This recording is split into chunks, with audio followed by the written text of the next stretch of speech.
गुरुन्मिलितं येन तस्मै श्रीगुरुवे नमः।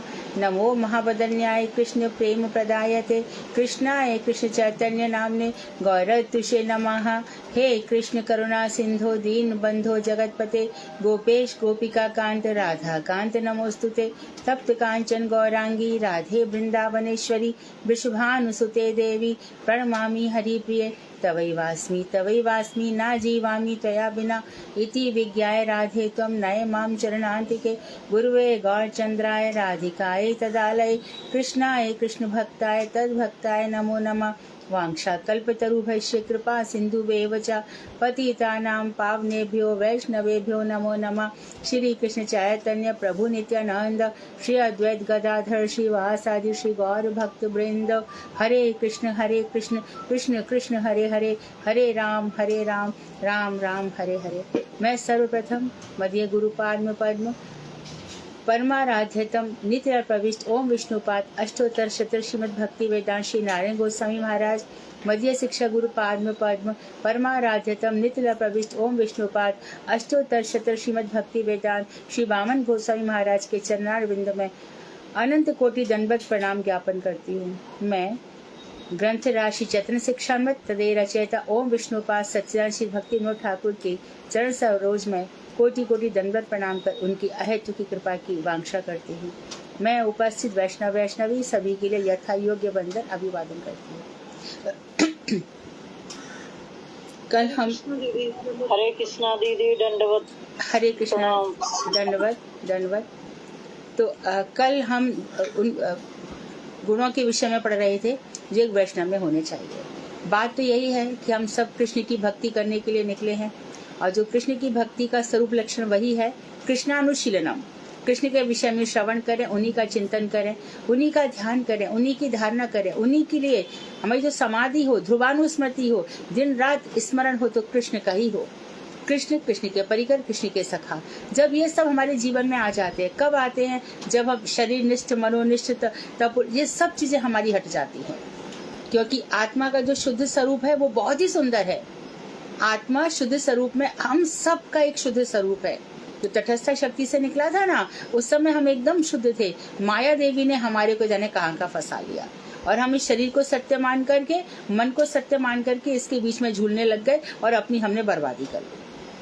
लेकिन अब भगवान की कृपा से हमारा ध्यान भगवान ने हमारी अपनी ओर आकर्षित किया है, हमारी जागृति हुई है और बस हम ये समझ रहे हैं कि कृष्णानुशीलनम भक्ति उत्तमा आनुकूल्यन। जो कुछ भी कार्य किया जाएगा वो कृष्ण के अनुकूल है या नहीं, कृष्ण संतुष्ट होंगे या नहीं, गुरु भक्त संतुष्ट होंगे या नहीं। तो इसी क्रम में ये बातें बताई हैं। तो कल हमने जो पढ़ा उसको विस्तार से है, तो हम उसको जल्दी से पढ़ लेंगे क्योंकि बेसिक तो आपको आता ही है। फिर उसके बाद हम वैदिक भक्ति में प्रवेश कर लेंगे। नर हिंसा और पशु हिंसा के विषय में कह रहे हैं कि हिंसा 3 प्रकार की होती है। नर हिंसा, पशु हिंसा और देव हिंसा। दूसरों को नष्ट करने की इच्छा को हिंसा कहते हैं। दूसरों को मिटा डालो, इसका अस्तित्व ही नहीं रहे, ये मर जाए यहाँ से, नहीं तो इसका वध कर डालो, है ना। लाखों लड़ाइयाँ इसीलिए हुई है, लाखों लड़ाइयाँ हुई हैं और शव जलाई भी नहीं, गंगा जी में ऐसे प्रवाहित कर दिए गए। वो तो भगवान के चरणों के स्पर्श से गंगा यहाँ पर आई है, जो कभी अपवित्र नहीं होती। आज भी उनके जल में एक कीड़ा नहीं मिलता। कितने पशु पक्षी, बाढ़ आती है, सब गंगा में बह जाते हैं। जिनके संस्कार नहीं होते वो कहाँ चले जाते हैं। हमारे पड़ोस में डिम्पू नाम का एक लड़का रहता था, उसके पिताजी दिल्ली में थे, उनके संस्कार में गया, 6 महीना हो गए, लौट कर ही नहीं आया। सबको यही शक है कि वो भी संग में चला गया। ऐसे जाने कितने लोग। अब यहाँ पर एक चीज और है, अब यहाँ पर वेदांत क्या कहता है कि जिन लोगों का संस्कार नहीं हुआ उन लोगों का क्या होता है। पुत्र विदेश चला गया, बड़े चाव से पुत्र को पढ़ाया लिखाया, अंतिम संस्कार में वो है नहीं, तो उसका क्या किया जाए। चलो आजकल तो वो बिजली दहा कर देते हैं, बटन एक लगा देते हैं, वहाँ पे ऐसे मशीन में डाल देते हैं, सब नष्ट हो जाता है। या कहीं कहीं पर बेटा नहीं तो बेटियों से करवा देते हैं। लेकिन जिनका कोई भी नहीं है उनका क्या होता है। तो वेदांत कहता है कि किसी का बहुत बड़ा भारी विमान निकल रहा है, नाती पोते घंटा बजा के ले जा रहे हैं, फूलों से खूब सजाया गया है, तो इसका ये मतलब नहीं है कि उसकी सदगति हो गई है। उसका कर्म, उसकी भक्ति उसको किसी जन्म में नहीं छोड़ते, कर्म उसके पीछे लगे ही रहते हैं। अच्छा, मानो कोई बहुत बड़ा वेदांती है, बहुत बड़ा भक्त है, भगवान की बहुत भक्ति करी और उसकी दुर्गति ऐसी हो गई कि हमने देखा उसकी लाश ऐसी जगह पड़ी थी जहाँ पे सड़ रही थी और चील कुत्ते उस पर टूट पड़ रहे थे, तो इसकी तो बड़ी दुर्गति हुई। अब यहाँ पे वेदांत का सूत्र नहीं हो सकती। उसने भजन किया है तो शरीर का कुछ भी होने दो, वो भगवान के धाम में ही जाएगा। इसलिए संत लोग मरने के बाद क्या होगा इसकी परवाह नहीं करते, जो भी जो नहीं मिले। अब मानो ये शरीर तो मिल गया मनुष्य जन्म का, तो इसमें हम उम्मीद कर सकते हैं कि कोई अपना या कोई कुछ भी हमारा और जो दैहिक क्रिया कर देगा, दाह संस्कार कर देगा। यही आत्मा, जैसे कि जड़ भरत जी की आत्मा पशु बनकर आ गई, हिरण बनकर आ गई, तो उनका दाह संस्कार कौन करेगा? उनकी मुक्ति कहाँ से होगी? तो बहुत से पशु पक्षी ऐसे ही मर जाते हैं। मानो एक जन्म में कोई आकर के, एक जन्म उसका खराब हुआ, थोड़े समय के लिए भगवान ने उसको कहा कि तेरे को ये भोग भोगना ही पड़ेगा, वो तोता बन करके आ गया या कुछ और बनकर आ गया, उसमें भी वो ऐसे घर में चला गया जहाँ उसको राम राम बोलना सिखा रहे हैं, तो दाह संस्कार थोड़ी करेंगे। हो सकता है कोई कोई कर भी दे या जमीन के नीचे गाड़ दे। अच्छा, सबका दाह संस्कार होता भी नहीं है किसी को जमीन के नीचे भी गाड़ दिया जाता है। और जब अभी ये कोरोना हुआ, कितनी लाशें आ रही थी, कितना सब विदेशों में कैसे सब हो रहा था। तो शरीर और मन के हिसाब से कुछ भी नहीं होता। मनुष्य का जो कर्म है, जो उसका भजन है, जो भाव है, उसके आधार पर ही अनादिकाल से चला आ रहा है। और एक कहावत है कि जो व्यक्ति 7 बार किसी को अपने कंधे पे ले जाएगा, 7 बार उसको शमशान पहुंचाएगा, तो उसका स्वर्ग जाना फिक्स है। लेकिन ये लोक कहावत है। वेदांत ने इस प्रश्न को भी उठाया, अर्थात जब व्यास जी थे तब भी ऐसी बातें चल रही थी कि तुम कैसे भी कर्म करो परंतु 7 लाशों को शमशान में दे आओ। व्यास जी ने सूत्र लिखा, नहीं, ये कभी भी ऐसा नहीं होगा। वेदांत बहुत सुंदर ग्रंथ है, उसमें यही सब बातें बताई जाती हैं। तो जो कर्म रहेगा उसके हिसाब से उसकी गति होगी। इसलिए भगवान ने कहा, ऊधो कर्मणो गहनो गति, कर्म की गति बड़ी गहन है। अच्छा, कभी कभी ऐसा भी होता है कि हमें वहां पे डाल देना, वहां पे मरने से नित्य धाम मिल जाएगा, ये भी ठीक नहीं है। ये अच्छी बात है कि धाम में, लेकिन यदि उसके धाम के प्रति प्रेम है, एक तो कोई धाम में इसलिए गया कि चलो मेरा ये हो जाएगा, एक इसलिए गया कि मुझे भगवान की मुझे कुछ भक्ति हो जाएगी, सनातन गोस्वामी के चरण पड़े हैं वहां पर, कृष्ण के चरण पड़े हैं, तो चलो मेरा गोबर, इन भावों से गया, तो दोनों के भाव में जमीन आसमान का अंतर है। हो सकता है उसकी सुकृति बन जाए, लेकिन ये निश्चित नहीं है कि वो भगवान के जैसा अंतमति सुगति। और एक सच्ची कथा संत लोग सुनाते हैं कि एक व्यक्ति के पास गीता थी, गीता में उसके पास 2 गिन्नी रखी थी अशरफी। तो वो मरते समय यही सोच रहा था कि इन अशरफियों को, इतने में उसकी मौत आ गई। तो बाद में वो एक छोटा सा सांप बना, किसी भक्त को दूंगा, ये उसका दूसरा मन था, पर अशरफी तक रह गया। तो उसने अपने पुत्र को स्वप्न दिया कि देख, एक तू गीता खोलेगा, उसमें एक छोटा सा सांप है और 2 गिन्नी भी रखी हैं, उन 2 गिन्नी को तू आश्रम में दिया वैष्णवों की सेवा के लिए। इस सांप को कुछ करना मत, तूने मारा तो मेरा सब कुछ, मैं अपने आप ही निकल जाऊंगा वहां से, मेरा उद्धार हो जाएगा। ऐसे संत वृंदावन की खूब कथा सुनाते हैं। अंतमति सुगति। तो हम जिसकी कामना करते हैं उसी लोक में चले जाते हैं। देवियों की कामना करी, देवी लोक में चले जाएंगे। तांत्रिक लोग भूत प्रेतों की उपासना करते, वो वहीं पे पहुंच जाते। है सब इसी विश्व ब्रह्मांड में, कहीं और नहीं है। तो यहाँ पे बता रहे हैं कि हिंसा, हम दूसरों को नष्ट करना चाहते हैं तो द्वेष से हिंसा उत्पन्न होती है। हम किसी को क्यों मारना चाहते हैं कि वो हमें फूटी आंख भी नहीं सुहाता, ये मर जाए तो अच्छा है। क्यों? बहुत परेशान करता है, सताता है, तंग करता है। तो यहाँ बता रहे किन्हीं किन्हीं विषयों के प्रति आसक्ति होने को राग कहते हैं। तो द्वेष का अपोजिट क्या है? राग। कभी हमें किसी वस्तु से प्रेम हो जाता है, कोई हमारे मन की करता रहता है तो हमें उस चीज से प्रेम भी हो जाता है। किसी विषय में विरक्ति होने को द्वेष कहते हैं। जो चीज हमें अच्छी नहीं लग रही वो द्वेष कहलाती है। उचित राग की गणना पुण्य के अंतर्गत की गई है। यदि राग है हमें अच्छे कामों से तो पुण्य है, राग हमें अच्छे कामों से तो पुण्य माना जाएगा। अनुचित राग को लामपट्य कहते हैं। लेकिन यही प्रेम हमें, जैसे एक पति की एक पत्नी है पर वो दूसरी पत्नी से राग करता है तो ये पाप है, बहुत बड़ा पाप है। दूसरे के धन के प्रति उसकी आसक्ति रहती है तो बहुत बड़ा पाप है। इसमें हमेशा ध्यान रखें, हमारा आदेश है कि त्याग पूर्वक भोग करो। अरे दूसरे का क्या, मेरे से तो मेरा ही नहीं संभलता, क्या करूंगा इस धन के पीछे जो मुझे पाप के लोक में ले जाएगा। और जो पति दूसरी पत्नी का या पत्नी दूसरे पति का सोचती है तो श्रीमद् भागवत में उसके लिए नरक बताया गया है, जहाँ पर लोहे का पुरुष या लोहे की स्त्री से उसका आलिंगन कराया जाता है, तपता लोहा। तो भारतीय संस्कृति चरित्रवान होने की संस्कृति है। द्वेष राग का विपरीत धर्म है, प्रेम का उल्टा है द्वेष। कुछ द्वेष उचित होते हैं, उनकी गणना पुण्य के अंतर्गत की गई है। कुछ द्वेष उचित होते हैं, जैसे कि कोई वैष्णव द्रोही है, वो भी नहीं अच्छा लगता है ना। कौन था जब महाप्रभु जी भोजन खाते थे तो किसका दामाद था वो आकर के बोलते इतना खाते हैं तो उसको भगा। किसका? सार्वभौम भट्टाचार्य जी का। हाँ। अमोल प्रभु नाम था उनका। अमोक प्रभु। हाँ, राइट, अमोक प्रभु। सारथी का पति अमोल। हाँ, तो ऐसे व्यक्तियों के साथ द्वेष होना उचित है। उनकी गणना पुण्य के अंतर्गत की गई है। अनुचित द्वेष ही हिंसा और ईर्ष्या की जड़ है। अनुचित द्वेष मत करो, उसी से हिंसा होती है।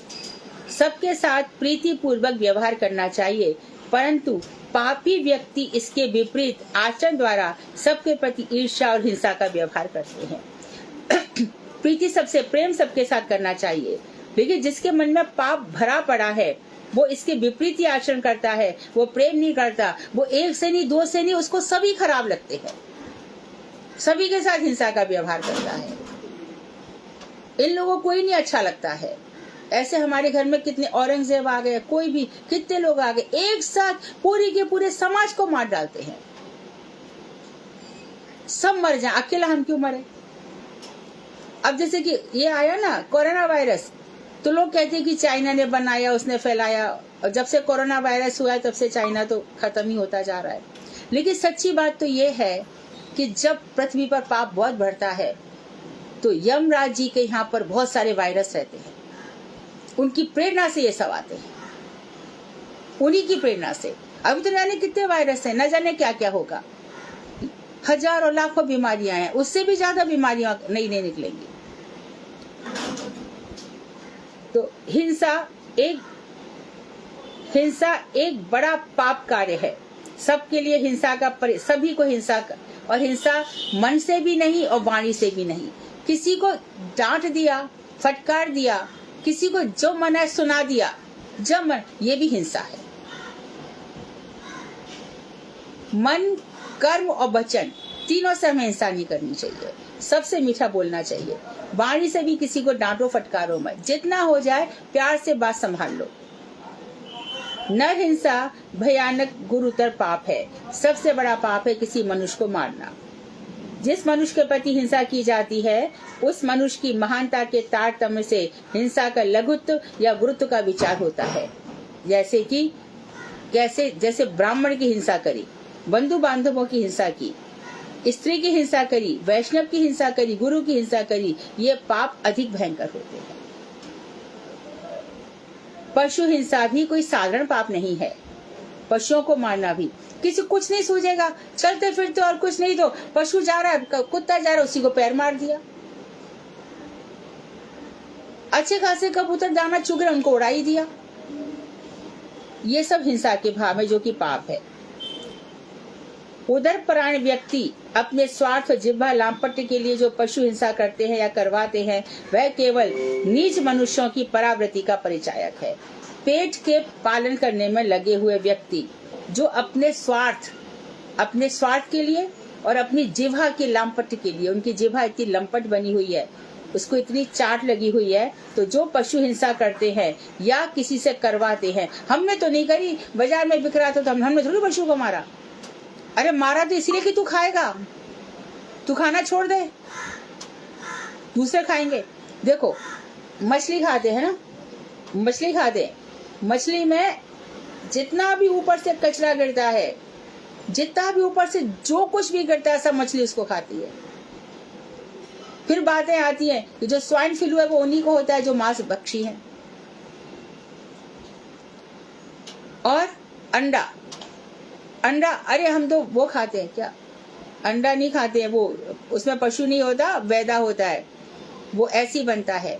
तो उसका भी तो आप उसका साइंस देखो, तो जो स्त्रियों का जो मासिक धर्म चक्र है, उस समय जो अंडे निकलते हैं, उस समय जो निकलते वो भी वही है।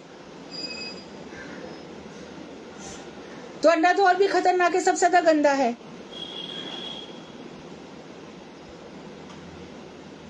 और अंडा की इतनी तरफदारी, इससे ये होता है ऐसे, अरे जितने लोग अंडे खाते हैं उनकी बुद्धि कैसी है, जरा उनमें कितना प्रोटीन है, एक तो बता दो। तो पशु की हिंसा नहीं करनी है। तो इसमें आप लोगों ने गुरुजी का लेक्चर सुना होगा, मीट जब हम किसी पशु को मार के खाते हैं तो पशु हमसे पहले उस धाम में पहुंच जाता है और वहां पर कि तूने मुझे खाया, अब तू आ, अब अपने बड़े बड़े नाखूनों से और बड़ी बड़ी चोंच से मैं तुझे खाऊंगा। वो किसी ना किसी जन्म में अपना बदला लेगा ही। तो पशु हिंसा को छोड़े बिना मनुष्य का स्वभाव उज्जवल नहीं होता। तो यह केवल नीच मनुष्यों की पशु वृत्ति का परिचायक है। तो ये लोग जो मनुष्य पशुओं को मार के खाते हैं, वो वास्तव में पशु हैं। पशु और क्या है? पशु का काम है हिंसा करना। पशु को खाता है, तू भी तो खा ही रहा है। तो तुझमें मनुष्य में देखो, आहार, निद्रा, भय, भयभीत होना और मैथुन, ये चारों सब में पाए जाते हैं, पशुओं में, पक्षियों में, सब में। मनुष्य के अंदर एक अतिरिक्त चीज ये है कि उसके अंदर विवेक है, धर्म है। तूने वो भी खो दिया खाने के पीछे। तो ये पशु वृत्ति है। पशु हिंसा को छोड़े बिना मनुष्य का स्वभाव उज्जवल नहीं होता, साफ नहीं होता। यदि पशु हिंसा जो कह रहा है और वो समझे कि हम भजन कर लेंगे तो नहीं होगा। इसलिए स्वामी महाराज ने जाके सबसे पहले क्या छुड़वाया? मांस भक्षण, ये सबसे बड़ा पाप है, उन्होंने जाकर बताया। वेद आदि शास्त्रों में कहीं कहीं जो पशु यज्ञ और बलिदान की व्यवस्था देखी जाती है, वह केवल उक्त पशु स्वभाव वाले मनुष्यों की वृत्ति को क्रमशः संकुचित कर उनसे निवृत्ति परा बनाने के उद्देश्य से है। अतः पशु हिंसा पशु का धर्म है, मनुष्य का धर्म नहीं।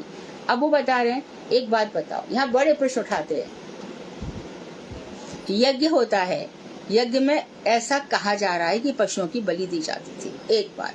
दूसरा प्रसंग उठाते हैं कि सीता जी थी और सोने का हिरण जा रहा था, तो सीता जी, राम ने फिर सोने के हिरण को क्यों मारा?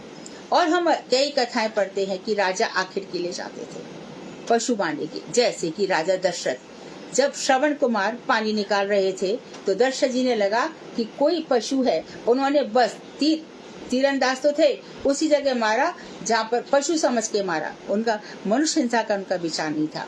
तो यहाँ पर बता रहे हैं, वेद आदि शास्त्रों में जो कहीं कहीं कहा गया है पशु यज्ञ करो, उसको स्तंभ से बांध दिया जाता है, खंबे से उस पशु को, और कहा जाता है कि इसका बलिदान दो।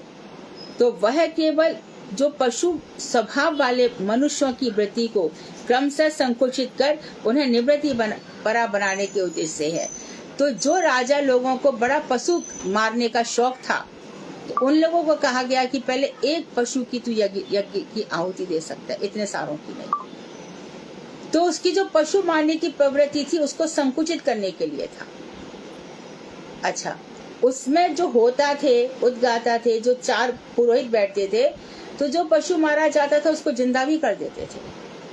तो धीरे धीरे जो पशु मारने वाले यज्ञ थे उनमें क्या होता था, जो पशु हिंसा की प्रवृत्ति थी वो संकुचित हो जाती थी, धीरे धीरे कम हो जाती थी, नष्ट हो जाती थी।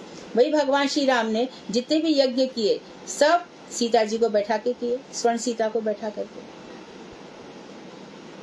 और बंदरों के साथ, भालुओं के साथ उन्होंने अपनी विजय करी।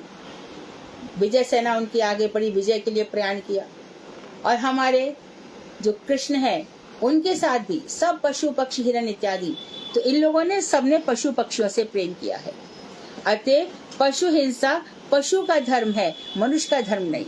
हमारी इकोलॉजी ऐसी बनाई गई है, कैसी बनाई गई है, जो परावृत्ति मंडल है वो कैसा है कि शेर हिरण को खाएगा, हिरण घास को खाएगा, ऐसा ही चक्र बना रखा है। ये क्यों बनाया गया है? क्योंकि हमारे जंगल साफ सुथरे रहे, और जो खराब खाया हुआ पड़ा है, उच्छिष्ट है, जो शेष बच गया है उसको कौवे गिजर खा जाते हैं। तो जीव जीवस्य भोजनम, जीव ही जीव का भोजन है। तो यहाँ पर अब जो लोग बोलते हैं अजी भाई तोरी में भी तो जीव है और घिया में भी तो जीव है, तो इसका उत्तर पूज्यपाद बामन गोसाई महाराज ने सबको दे दिया है कि जो चीज एक के बाद कटने के बाद दूसरी उग जाती है वहां लाइफ खत्म नहीं होती।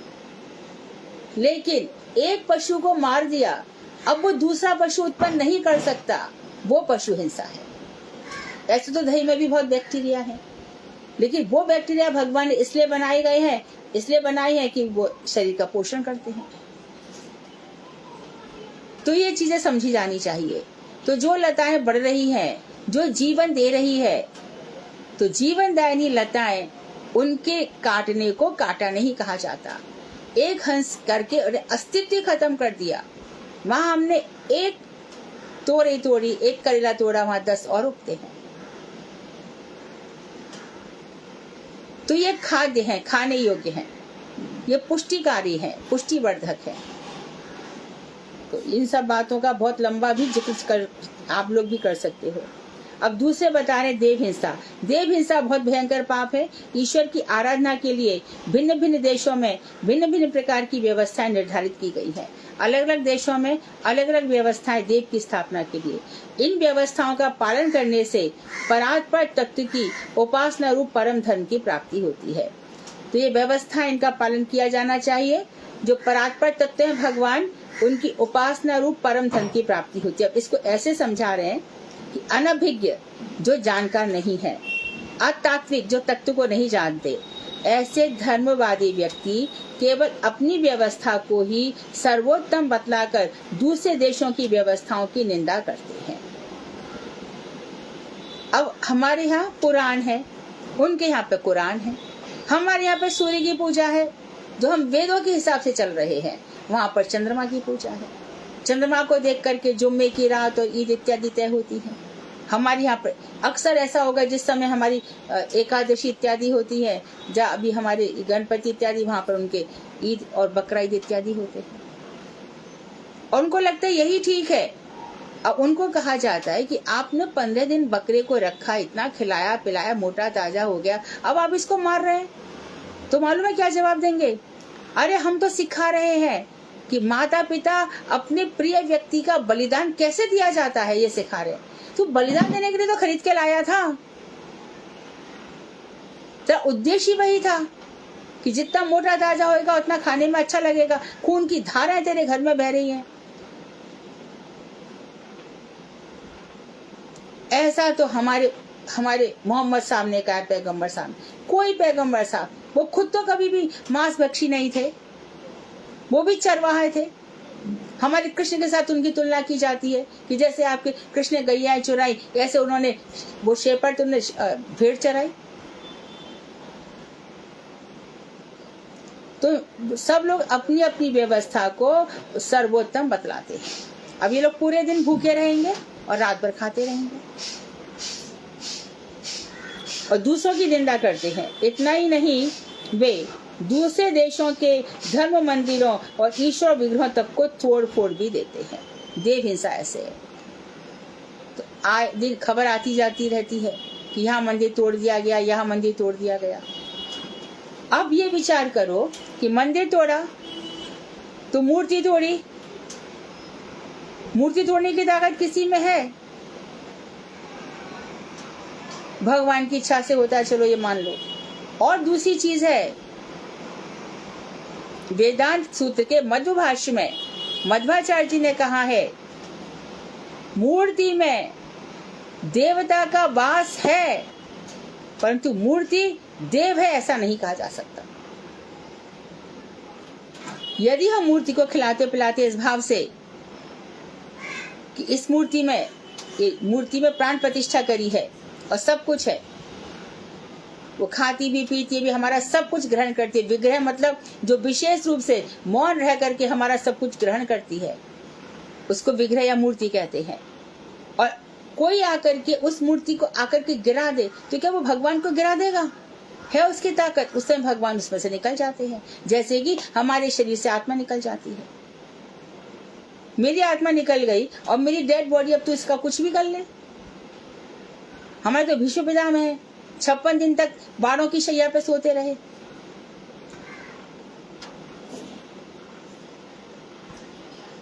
तो जो लोग मूर्ख लोग है ना, धर्म मंदिरों और ईश्वर विग्रहों तक को तोड़ फोड़ देते हैं। परमेश्वर एक है, दो नहीं। तो अल्लाह कहने से जो मुसलमान पैदा हुए उनको बनाने वाला कोई और है क्या? सब तो एक नहीं, बस सब भगवान विष्णु की तटस्थ शक्ति से निकले सारे जी। उन मुसलमानों में भी तो निकले ना, चांदी भी निकली, रहीम रस खान निकले। अकबर भी कहते थोड़ी बहुत इनको मानता था हिंदुओं को, तो वो जो निकले। और बाकी जो मुसलमान थे वो किसी अल्लाह ने बनाए। और मानो आज एक मुसलमान धर्म परिवर्तन कर लेता है, एक मुसलमान की लड़की हिंदुओं में आ जाती है। हमारे यहाँ गणेश पूजन में कितनी मुसलमान लड़कियां घूमती रहती हैं। अथवा हमारे यहाँ का कोई व्यक्ति मुसलमान में चला जाए तो उसको बनाने वाले विष्णु नहीं रह गए, अब वो अल्लाह बनाएगा? ऐसा नहीं है। ईश्वर अल्लाह तेरो नाम, सब एक ही है, सब एक ही विष्णु से निकले हैं। सभी वहीं से निकले। कोई भी जाति, ये जातियां हमने बनाई। शादी होने के बाद अब बड़ा ये चला कि क्या चला जाए, क्या किया जाए। अच्छा ऐसा कि पुरुष प्रधान वर्ग है हमारा, तो पुरुष की जो जाति है वही नाम स्त्री का रख दिया जाए। अब स्त्रियों ने विरोध किया कि हम क्यों अपना धर्म खोए। शादी करने का ये मतलब थोड़ी है कि हम अपनी जाति खो देंगे। तो आजकल क्या करेंगे, दो नाम एक साथ लगा देते हैं। एक नाम भी जोड़ेंगे और दूसरा नाम भी जोड़ देंगे, एक जाति भी जोड़ देंगे, दूसरी जाति भी जोड़ देंगे साथ में। तो ये सबसे कुछ होता नहीं है। सच्ची बात तो ये है कि ईश्वर एक ही है, दो नहीं है। और वो भी कौन है? ब्रह्मेति परमात्मेति भगवान इति शब्दते। वो भगवान विष्णु ही है। सारा संसार उन्हीं से निकला है, सब कोई उनसे निकला है। ब्रह्मा जी को सृष्टि का वरदान दे रखा है। ब्रह्मा जी जब आते हैं इस धरती पर और भगवान श्री कृष्ण की परिक्रमा इत्यादि करते हैं, तब देखते हैं कि मैं तो बहुत लंबा चौड़ा इंसान हूँ, 4 मुंह वाला हूँ, मैं यहाँ पे क्या करूंगा। मन तो करता है कि कृष्ण के आसपास ही घूमता रहूं, विचरण करता रहूं, पर चले जाते हैं यहाँ से, क्योंकि यहाँ पे मैं बड़ा विचित्र प्राणी लगूंगा। तो एक ईश्वर एक है, दो नहीं। इन अत्याचारपूर्ण कार्यों के द्वारा एकमात्र परमेश्वर के प्रति हिंसा की जाती है। तो आप यदि मुसलमान हो और देव मंदिरों को तोड़ रहे हो, और आप यदि हिंदू हो और मस्जिदों को उखाड़ रहे हो, तो आप वास्तव में क्या कर रहे हो? परमेश्वर की ही प्रति हिंसा कर रहे हो। मनुष्य मात्र को इस अवैध एवं पशुवत कार्यों से सदैव दूर रहना चाहिए। ये उन्होंने हिंसा का डिटेल में बताया। अब निष्ठुरता का डिटेल में बता रहे हैं। निष्ठुरता 2 प्रकार की होती है, मनुष्य के प्रति निष्ठुरता और पशु पक्षियों के प्रति निष्ठुरता। नर नारियों के प्रति निष्ठुरता का व्यवहार करने से संसार में विषम उत्पात उपस्थित होता है। किसी के साथ तुम क्रूर बन जाओ तो बड़ी विषम, बड़ी जटिल स्थिति उत्पन्न हो जाती है। जगत से दया और धर्म उठ जाते हैं तथा निर्दयता पूर्वक अधर्म सर्वत्र छा जाता है। दया उठ जाती है, धर्म उठ जाते हैं और निर्दयता। हमारे सारे लोग बैठ करके जलियांवाला बाग में आजादी का पाठ पढ़ रहे थे, आजादी की शिक्षा ले रहे थे, और वहां पर पहुंच गया कौन था वो, क्लाइव लाइट कौन सा था वो जो वहां पे पहुंच गया, धनाधन गोलियां चला, जनरल डायर वहां पे पहुंच गया, गोलियां धनाधन कर दी। और वहां पे जितने लोग उसकी गोलियों से मरे तो मरे, लेकिन वहां पे निकलने का जो रास्ता इतना कमजोर था, उससे ज्यादा लोग मर गए और हिंसा कर डाली इतने सारे लोगों की। हिटलर भी जब मरा तब बड़ा रो रो के मरा, कह रहे थे उसको मांगे मौत नहीं मिल रही थी। तो ये निष्ठुरता है। और इसी प्रकार से हमारे सामने कोई बैठा है, बेचारे को भूखे और हम खाए चले जा रहे हैं, ये भी निष्ठुरता है।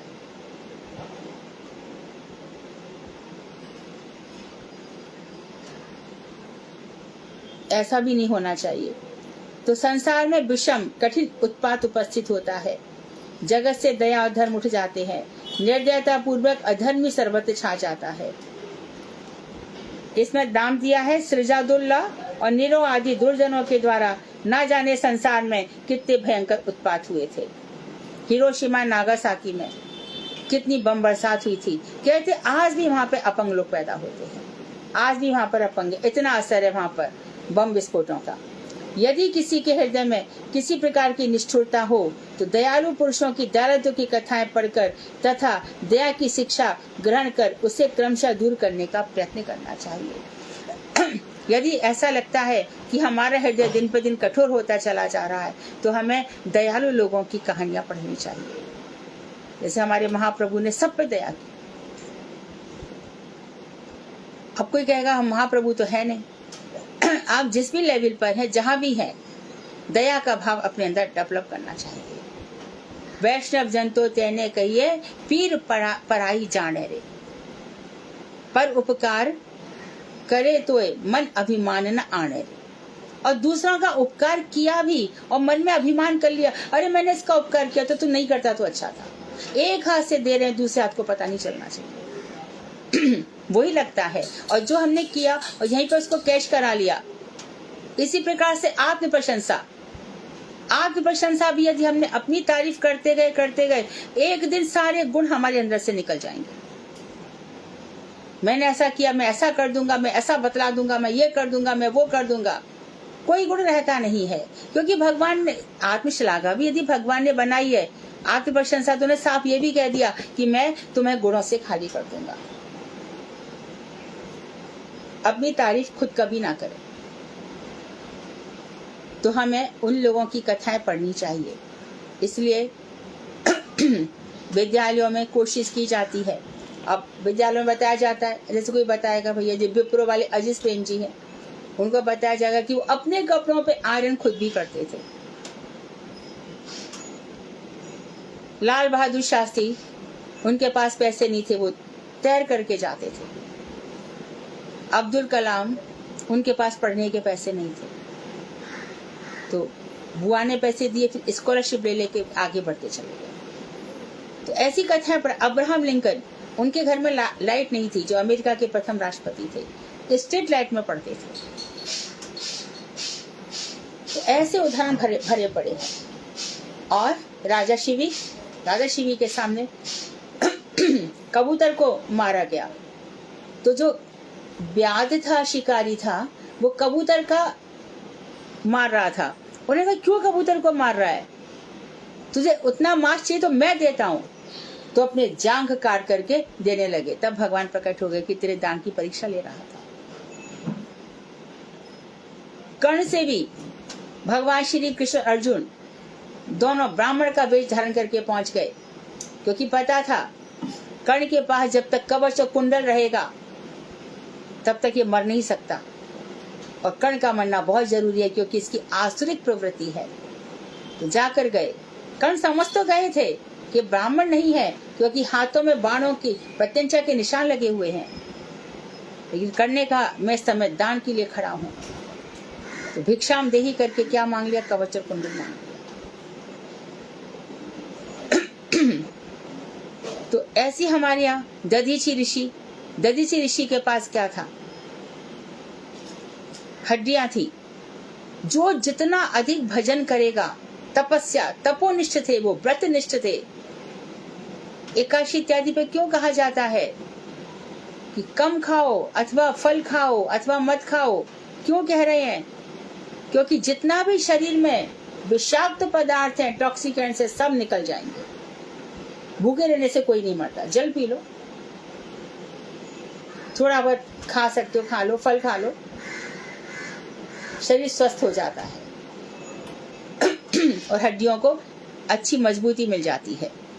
तो यहाँ पर बता रहे हैं कि हमें दया का व्यवहार रखना चाहिए। दधीची ऋषि के पास इंद्र आए, दधीची ऋषि ने योग बल से किया, सांस ली, अंतिम अपना शरीर छोड़ दिया और फिर हड्डियां निकाली गई।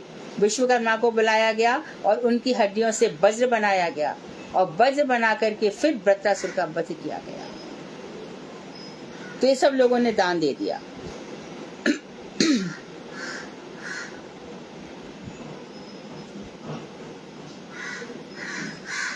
यदि किसी के हृदय में किसी प्रकार की निष्ठुरता है तो कहानियां पढ़नी चाहिए और अपनी निष्ठुरता को दूर करने का प्रयास करना चाहिए।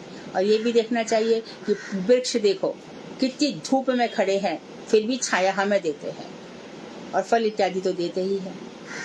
और मानो कोई बहुत पैसे वाला है, वो किसी काम का ही नहीं है, किसी के लिए कुछ करता ही नहीं है, निष्ठुर है, तो उसके पास उसका पैसा ना होना ही अच्छा हुआ है।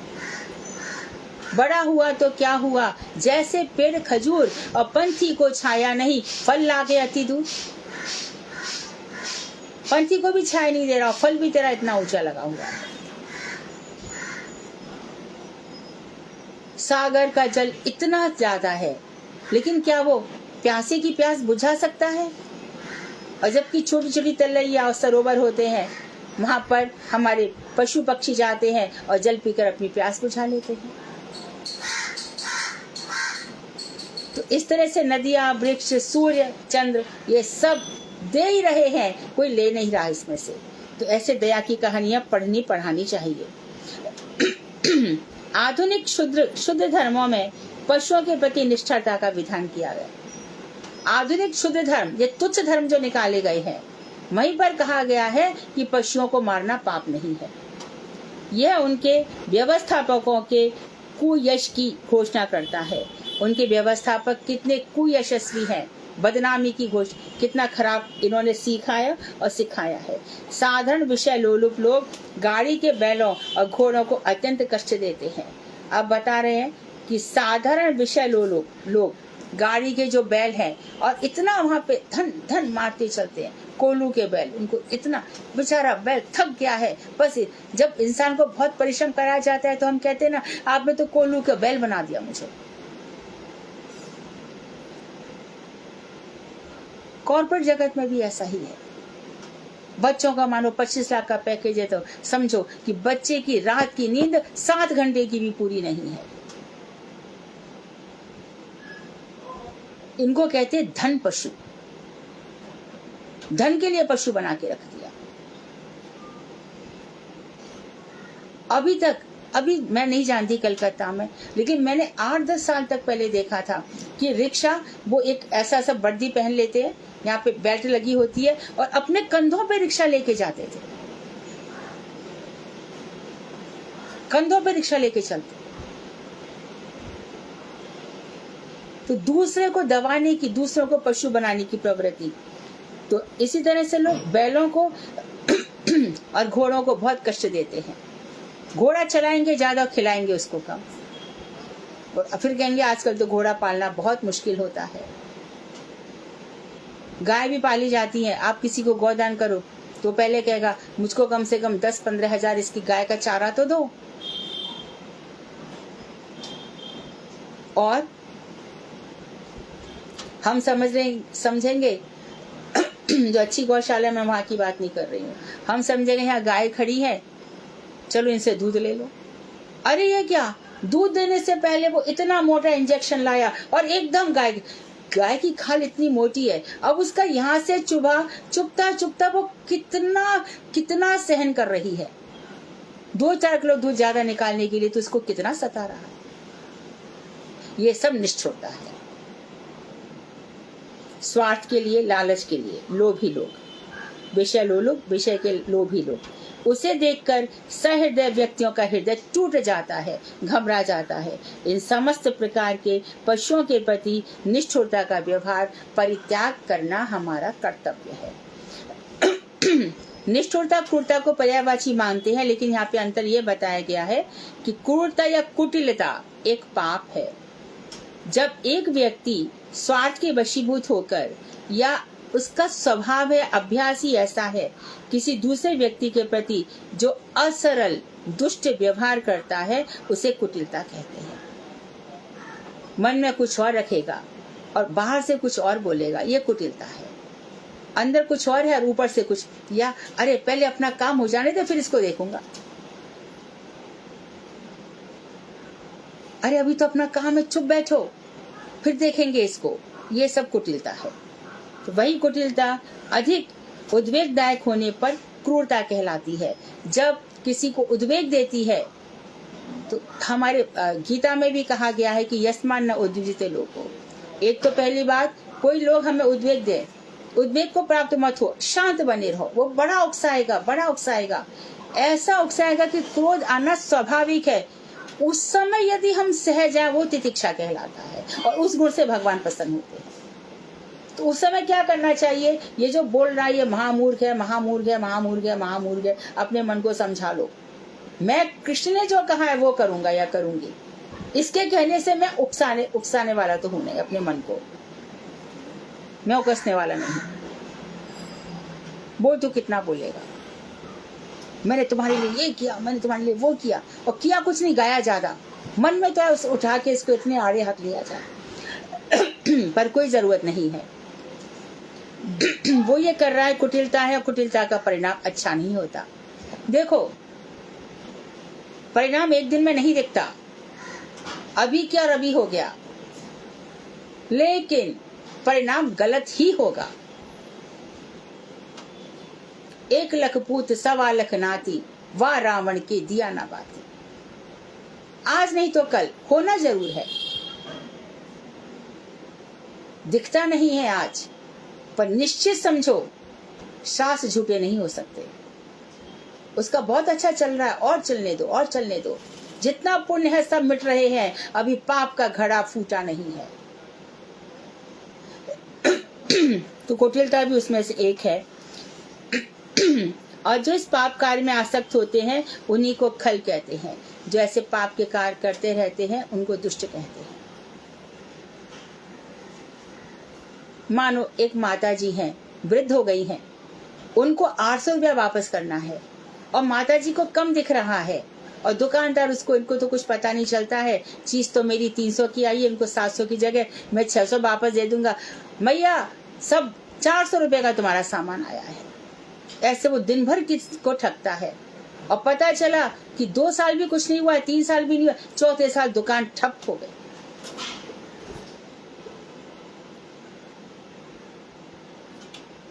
कहां से कोई भगवान एक जने को नहीं छोड़ते तो इसको क्यों छोड़ेंगे?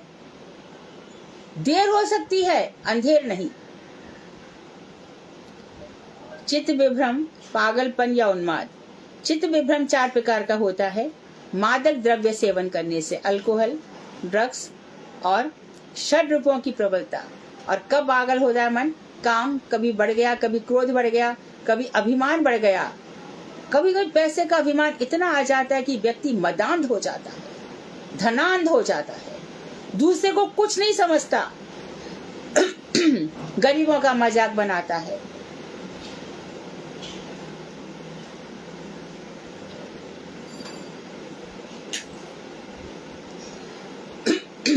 नौकर ने जरा सी गलती कर दी, अरे चल निकल यहां से। सबके साथ उसको अपने पैसे के ऊपर इतना रौब होता है कि जैसे वो सारा संसार जीत लेगा। काम, क्रोध, मद, लोभ, ईर्ष्या में वो इतने गलत काम कर जाता है, और क्रोध में जो ना कहना चाहिए वो कह जाता है, और जो नहीं करना चाहिए वो कर जाता है।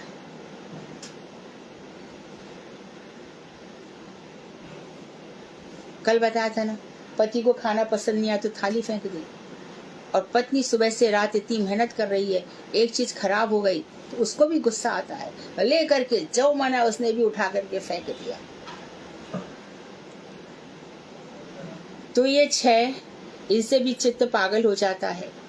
और चित्त किसका पागल होता है? जो लोग नास्तिक हैं। नास्तिक की बुद्धि हमेशा पागल रहती है। क्यों? उसके मन में शांति नहीं होती।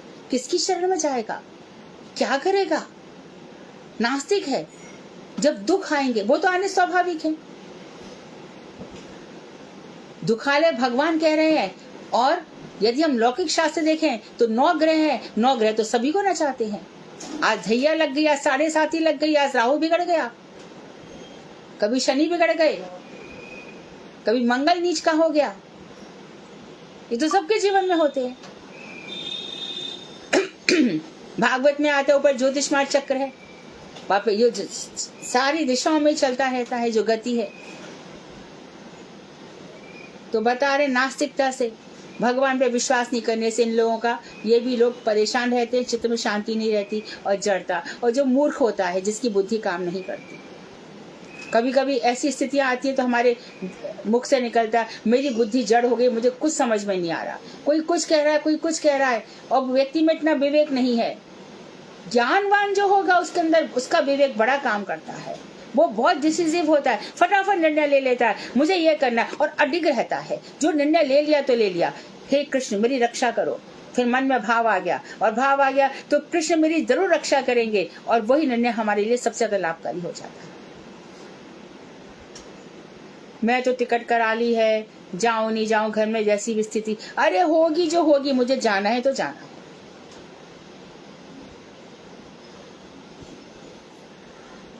तो झूलो मत शंकाओं के बीच में। समय कहाँ है हमारे पास? क्षण भंगुर जीवन की कलिका, प्रातः समय खिली न खिली, रटले हरिनाम रसना, अंत समय हिली न हिली। भगवान कृष्ण का नाम ले रहे हैं, लेकिन कफ इतना आगे अटक गया कि आवाज भी नहीं निकली। जिसको बहुत कफ हो जाता है ना, हमने देखा है, कुछ मुंह से निकल नहीं पाता। तो भगवान के नाम के लिए एडजस्टमेंट करने की कोई जरूरत नहीं है। तो इसी को उन्होंने बताया, मादक द्रव्यों का सेवन डिटेल में बता रहे हैं। नशीली वस्तुओं का सेवन करने से जगत का बहुत अधिक अहित होता है। अपना तो करता करता उसके चारों तरफ जो लोग होते हैं उनका भी कर डालता है। इससे बहुत प्रकार की बुराइयां फैलती हैं। समस्त प्रकार के पापों का आश्रय नशीली वस्तु है। जो नशा करने वाला आदमी सबसे ज्यादा पाप करता है, सबसे ज्यादा अड्डे वहीं पे ही चलते हैं।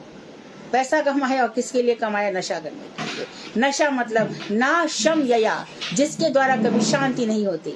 तो नशा क्यों करता है? अरे दिमाग बड़ा बेचैन रहता है, हृदय में बड़ा, नशा कर लेता हूं तो क्या हुआ? कितनी देर के लिए भूला? तेरे सिर पे तो नशा सवार है। चल घंटे 2 घंटे तूने सड़े फलों की शराब पी भी ली तो तेरा तो पहली बात तो तूने सड़ा सा अपने शरीर में डाल लिया, तो शांति भी कहाँ मिली? शांति तो ज्ञान से होती है। जो भगवान का भजन कर, जितनी भी नशीली वस्तुओं से पाप होता है, सब प्रकार के शराब, ताड़ी, गांजा, भांग, अफीम, चरस, तंबाकू, बीड़ी, सिगरेट, चाय, कॉफी, ये सब मादक द्रव्य है।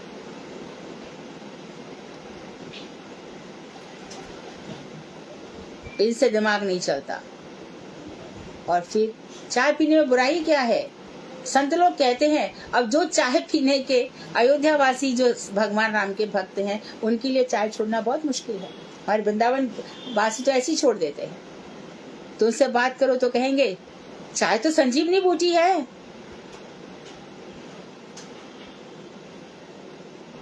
इसी प्रकार कॉफी की खूब तारीफ करेंगे। ये सब मादक द्रव्य हैं। कोई कोई मादक द्रव्य चित्त को उग्र करते हैं, क्रोध दिला देते हैं तथा स्वास्थ्य को नष्ट करते हैं।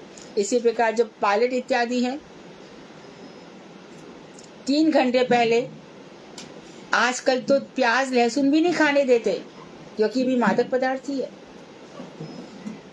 पायलट से कहा जाता है 3 घंटे पहले प्याज लहसुन का सेवन नहीं करेंगे, क्योंकि एक्साइटमेंट आता है, दिमाग कुछ और दिशा में काम करता है। और तंबाकू खाने वालों को तो यहाँ कुछ दवा रहता है और माथे इतना गर्म रहता है, उनसे क्या बात करो कुछ मालूम नहीं है, गाली गलौज के अलावा।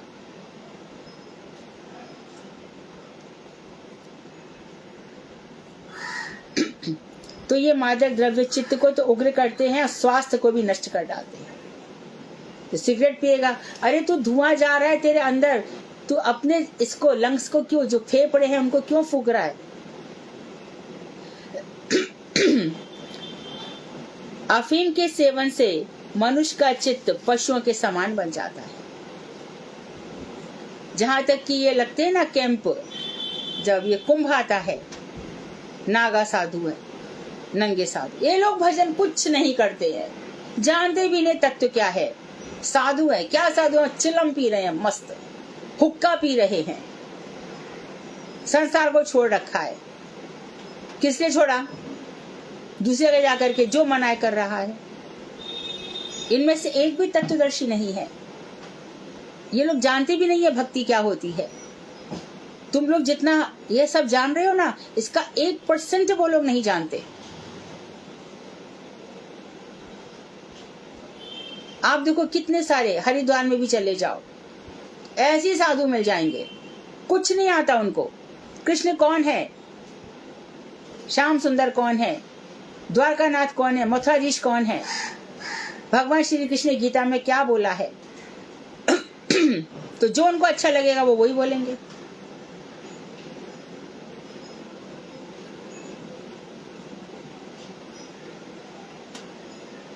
कोई एक महिला सिंगर है, कोई करके बड़ी कथा कहती है, और वो एक दिन गा रही है वो, हमको आके उन्होंने एक ये भेजी थी कि देखो वहां पे गा रही है,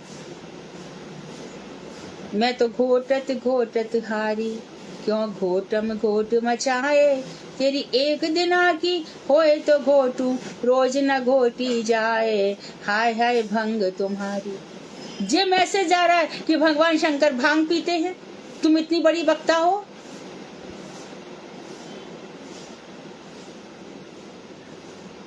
बड़ी का मतलब तुम्हारे फैंस फॉलोइंग इतनी है, ऐसी चीजें, ऐसे मैसेज दे रहे हो।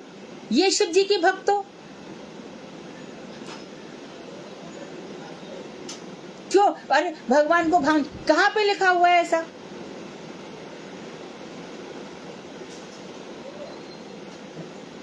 तो इस तरह से अफीम, भांग, गांजा, ये सब मनुष्य को बर्बाद कर, उस मनुष्य का जो संतुलन है दिमाग का वो खत्म हो जाता है।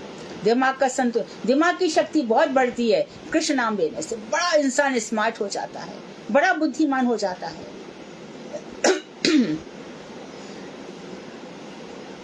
ब्रह्मांड तारिते शक्ति है, ब्रह्मांड तारने की उसमें शक्ति आ जाती है। और उसके लिए ये तो चीजें छूटना साधारण है, साधारण चीजें छूट जाती हैं। और जो भगवान श्री कृष्ण के हाथों से मरे वो असुर भी ऊपर इसीलिए तो जा रहे हैं कि उनका हृदय निष्पाप हो गया। भगवान श्री कृष्ण ने मारकर या उनके दर्शन करके जो लोग मरे उनका चित्त तो ऐसे ही शांत हो गया। और भगवान कृष्ण का भजन करे। जब गुरुदेव की मधुर स्मृतियां कार्यक्रम आया था तब कितने लोगों ने बताया कि हम ये सब खूब करते थे, हमारा छूट गया।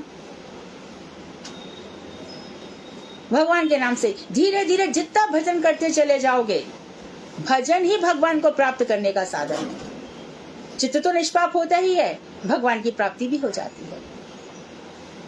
और भगवान श्याम सुंदर किशोरी जी के साथ, अपनी पूरी मंडली के साथ, सखाओं के साथ, सखियों के साथ उस भक्त की रक्षा करते हैं। क्यों नहीं रक्षा करेंगे? ये विषम जो जाल भगवान संसार बनाया है, उन्होंने तो बनाया है। कर्मों की गति से हम फिर रहे थे यहाँ पर, अब नहीं। तो बताए यहाँ पे कि अफीम के सेवन से मनुष्य का चित्त पशुओं के समान बन जाता है। उसे क्या सही है क्या गलत है कुछ ध्यान नहीं रहता। तंबाकू से जड़ता उपस्थित हो जाती, बुद्धि खराब हो जाती है। तंबाकू खाने वालों की बुद्धि काम नहीं करती। मादक द्रव्य का सेवन करना पाप है, नरक ले जाता है। चिकित्सकों के सरल आदेश या निर्देश के अतिरिक्त मादक द्रव्यों का सेवन कदापि नहीं करना चाहिए।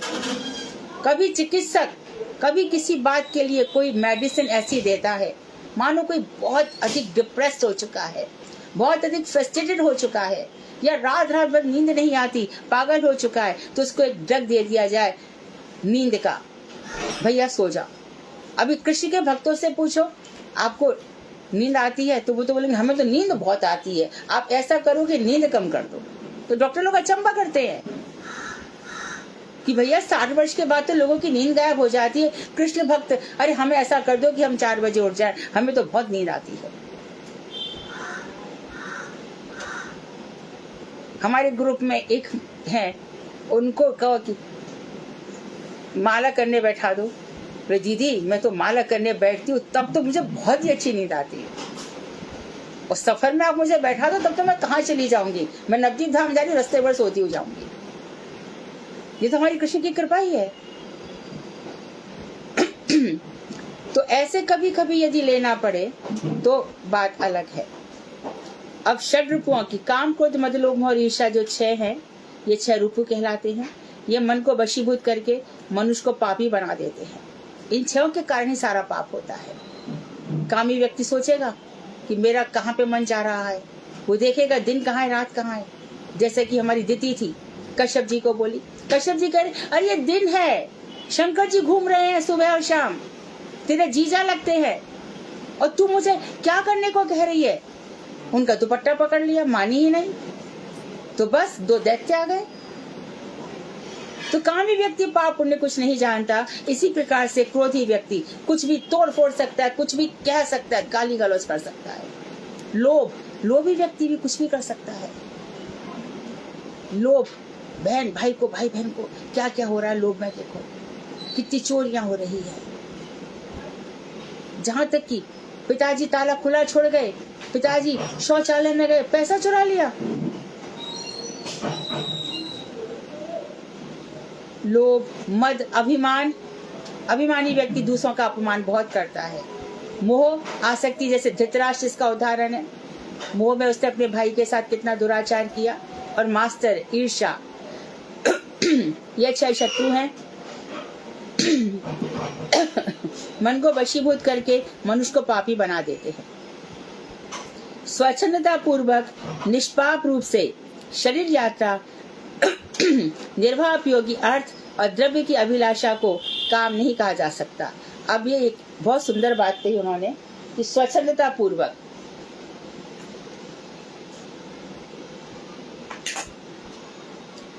आप के हृदय में कोई पाप नहीं है। हमारे हृदय में स्वतंत्रता से हम अपनी शरीर की यात्रा का निर्वाह कर रहे हैं निष्पाप होकर, और फिर हम जो अर्थ मिल रहा है हमें और जो द्रव्य मिल रहा है, तो हम वहां पे काम कर रहे हैं अपनी शरीर यात्रा के लिए। इसको किसी भी प्रकार से काम नहीं कहा जा सकता।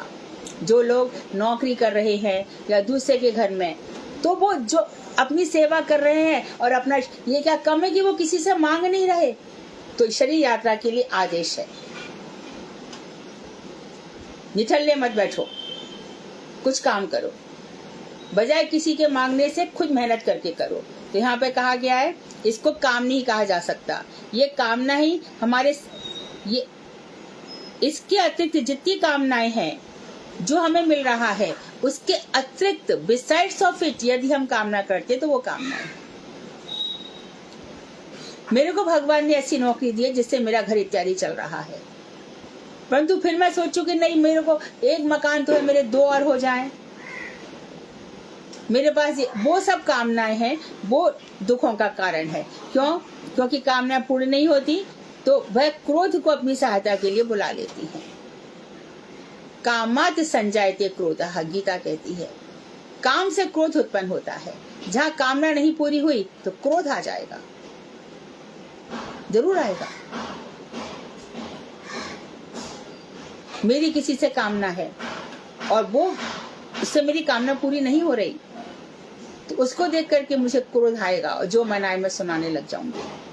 तो कामना पूर्ण होने पर वह क्रोध को सहायता के लिए बुला लेती है। क्रोध उत्पन्न होने पर कलह झगड़ा होता है, कटु वचन, बड़े कड़वे वचन निकलते हैं, मारपीट हो जाती है, युद्ध हो जाते हैं। और जहाँ तक कि क्रोधी व्यक्ति क्या करता है, दूसरों पे बस नहीं चले तो शरीर को ही नाश कर देता है। और आत्महत्यारे का तो कहीं कोई ठिकाना नहीं है। उसको ना यमदूत लेने आते हैं, ना कोई लेने आता है। उसके शरीर को यहाँ वहाँ डाल देते हैं, उसकी आत्मा भटकती है, उसकी स्थिति और भी ज्यादा खराब है। आज से बहुत साल पहले 2001 में जब हमारे मठ में ये घटना घटित हुई थी तो बहुत से लोगों को पता है और बहुत से लोगों को नहीं भी है। तो एक स्त्री के साथ एक ब्रह्मचारी को देखा गया, गुरुदेव ने उसको निकाल दिया, निकाल करके वो एक कमरे में चला गया, दूसरी जगह रहने लगा। उसके साथ वो स्त्री रहने लगी। बाहर एक जो उसका था मित्र, वो बाहर रहता था। मैं शॉर्ट में मुझे याद है और मैंने उतना ही सुना था बस। तो उसके बाद क्या हुआ कि जो था उससे कोई एक स्त्री, जो अंदर तो वो दोनों रहते थे, बाहर वो रहता था ना, तो कोई स्त्री उससे मिलने आने लगी। मिलते आते आते एक दिन उसकी बहन बोली कि मैं तेरे से मिलने आती हूँ। ये थोड़ा इधर उधर हो सकता है पर मैं मेन कॉन्सेप्ट बता रही। बहन आई तो उसने देखा कि जब घर में घुस रही है तो बहन नरसिंह देव का ज्यादा भजन करती थी। जैसी भी तो जो लड़की थी ना, वो चुड़ैल के रूप में प्रकट हो गई। अरे ये क्या, तो तू कौन है? तो उसने बताया कि वृंदावन में 8 लोगों की एक बैठे थे इसमें ऑटो में, और वो जो 8 सब मर गए थे उनमें से मैं एक हूँ। तो क्या हुआ कि ये मेरी अचानक एक्सीडेंट हुआ, इससे मेरी हालत हुई है। और तो हमारी टीम में एक जन कौन है, तो उसमें बताया गया था कि एक लड़की किसी पुरुष से प्रेम करती थी, उस पुरुष ने लड़के ने दूसरी लड़की से शादी कर ली। अब जो जिससे वो प्रेम करता था उस लड़की ने जहर खा लिया। हाँ, ऐसी उसने कथा बताई थी, जहर खा करके वो मर गई। तो वो ये कह रही है कि उस समय जो मुझे वेदना हुई थी कि उस लड़के ने मेरे को छोड़ दिया, वो मेरी वेदना 1% भी नहीं थी। और जो मैं वेदना झेल रही हूँ, इसका मैं क्या बताऊं। क्या होता है, 1 से 4 बजे तक हम जाते, नदियां सूख जाती, पानी नहीं मिलता, हम किसी के माध्यम से पानी पीते हैं, यानी हमारी कोई गति ही नहीं है। और कितने हम हजारों वर्षों तक इसी अवस्था में रहेंगे, हमारा उद्धार नहीं है।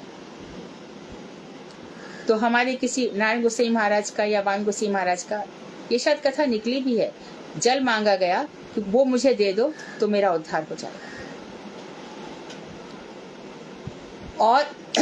और है कि जब आत्महत्या करते तो जब आत्मा ऊपर निकलती है, शरीर वहां रहता है, आत्मा उसी कष्ट में रहती है और वो कहती अरे मैं तो मरा ही नहीं, मेरा शरीर मरा है।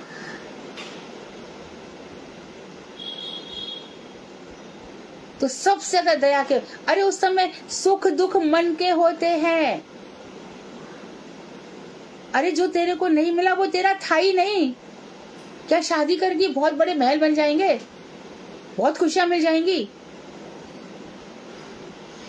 नहीं करने कोई दूसरा मिलेगा, नहीं मिले तो कुंवारी रह जाए, क्या फर्क पड़ता है। एक समय खा मिलता है तो एक समय खा लो, नहीं 4 पहनना, हमारा तो एक ही बहुत है।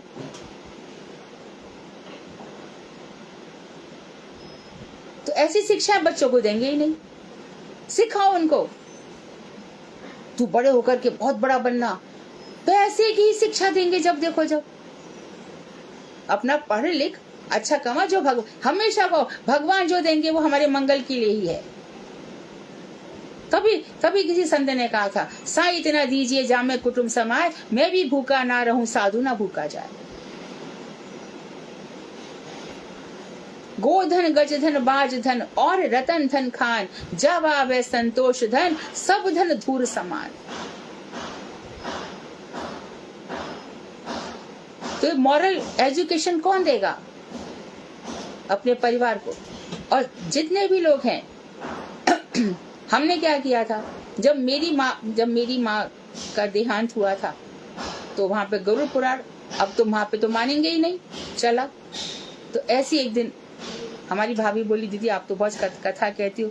मैं कहा ये आपने अच्छी बात कही। तो बस 9 बजे प्रसाद हो जाए, उसके बाद 10 से 12 हम कथा करते थे। किसी के यहाँ भी ऐसी घटनाएं होती हैं, कभी विवाह, कभी शादी, कभी। फिर आज हमारी कथा सुनो थोड़ा। कथाएं सबको अच्छी लगती है।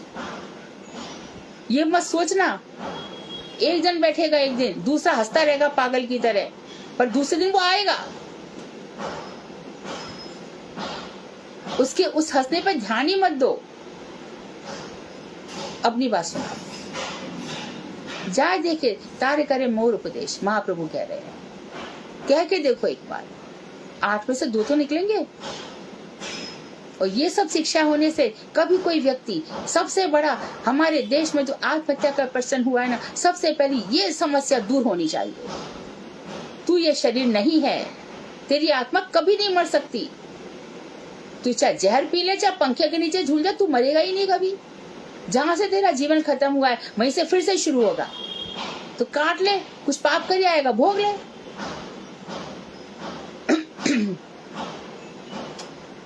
कैंसर हो गया, कोई बात नहीं, सह ले। अगला शरीर अच्छा होगा, भजन कर। कुछ भी हो सकता है, बुरे से बुरा भी हो सकता है। तो शक्ति रहनी चाहिए। तो ये सब शक्तियां आती हैं भजन से। तो क्रोध उत्पन्न होने पर आत्महत्या, ये सब संभव हो जाता है। क्रमशः लोभ उत्पन्न होकर मनुष्य पाप कार्यों में लग जाता है, चोरी चकारा करता है और अपने को दूसरों से बड़ा समझने का नाम मद है। कोई मनुष्य अपने को जितना ही क्षुद्र कमजोर समझेगा, उसमें उतना ही अधिक नम्रता रूप धर्म उदित होता है।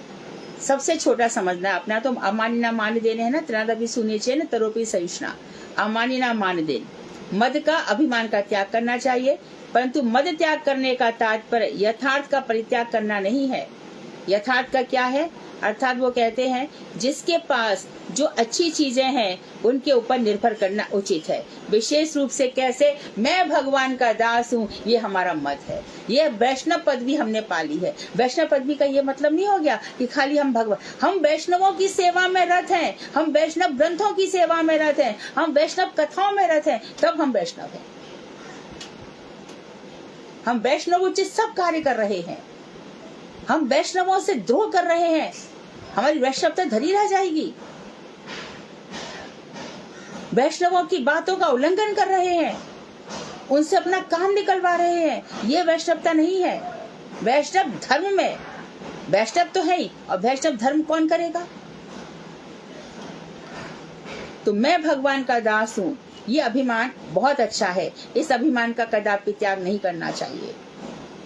इससे मद नहीं होता, ये अभिमान नहीं जाना, बल्कि जो शारीरिक मद है हमारा, जो फालतू के मद है, उनका नाश हो जाता है। अरे मुझे तो ध्यान ही रहा, 4-12 हो गए। दूसरों की उन्नति के प्रति ईर्ष्या का नाम मास्टर है। दूसरों की उन्नति हम देखते हैं और उनसे जलने का नाम मास्टर है। यह सारे पापों की जड़ है। इन 6 रूपों से जिस किसी को भी 1, 2 या अधिक रूपों के आक्रांत होने पर चित्त विभ्रम हो जाता है। इनमें से एक भी हमारे यहाँ पर अटैक करते हैं तो हम पागल हो जाते हैं, चित्त उन्मादित हो जाता है। मुझे ध्यान नहीं रहा, क्षमा करना। वांक्षा कल्पतरुवश्य कृपा सिंधुभ्येव च पतितानां पावनेभ्यो वैष्णवेभ्यो नमः।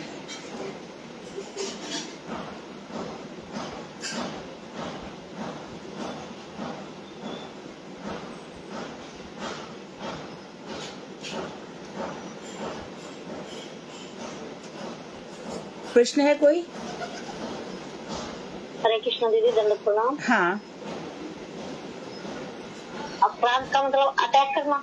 हाँ, हमारे ऊपर हावी होना।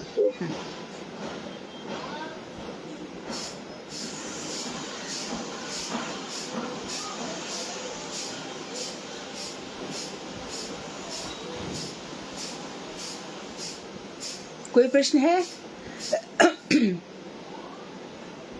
ठीक है, तो भजन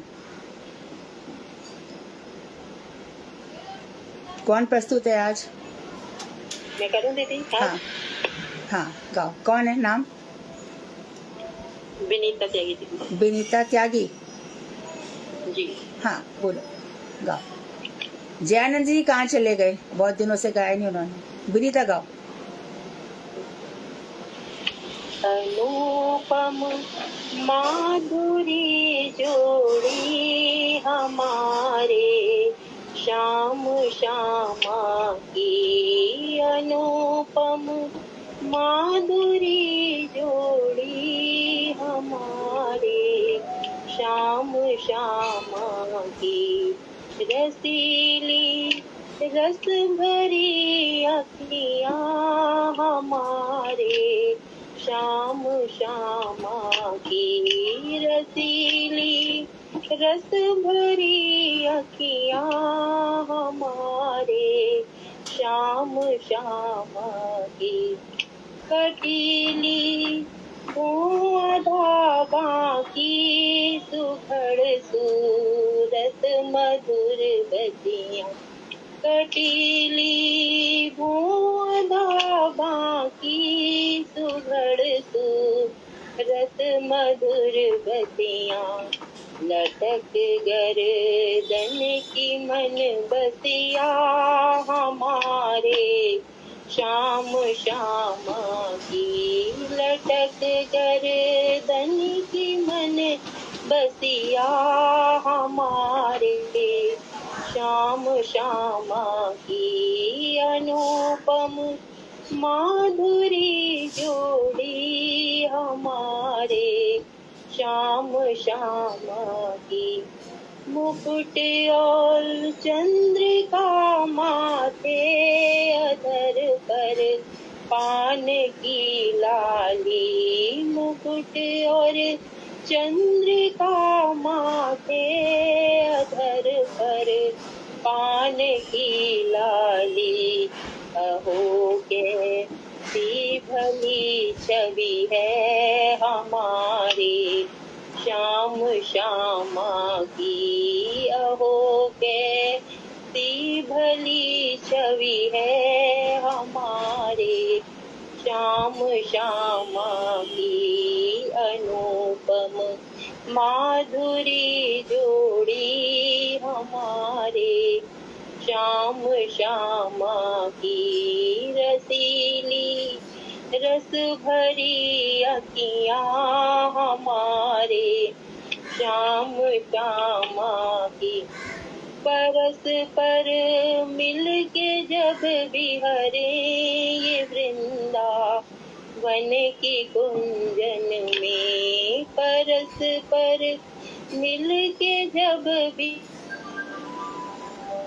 वृंदावन की कुंजन में, नहीं बरतन बने शोभा हमारे श्याम श्यामा की, नहीं बरतन बने शोभा हमारे श्याम श्यामा की, अनुपम माधुरी जोड़ी हमारे श्याम श्यामा की, नहीं कुछ लाल साधन की, नहीं निर्वाण की इच्छा, नहीं कुछ लाल साधन की, नहीं निर्वाण की इच्छा, सखी श्यामा को दो दर्शन दया हो श्याम श्यामा की, सखी श्यामा को दो दर्शन दया हो श्याम श्यामा की, अनुपम माधुरी जोड़ी हमारे श्याम श्यामा की, रसीली रस भरी अखियाँ हमारे श्याम श्यामा की। हरे कृष्ण। बहुत अच्छा। फिर कल मिलते हैं। वांछा कल्पतरुभ्यश्च कृपा सिंधुभ्येव च पतितानां पावनेभ्यो वैष्णवेभ्यो नमो नमः। हरे कृष्णा दीदी, दंडवत प्रणाम। धन्यवाद।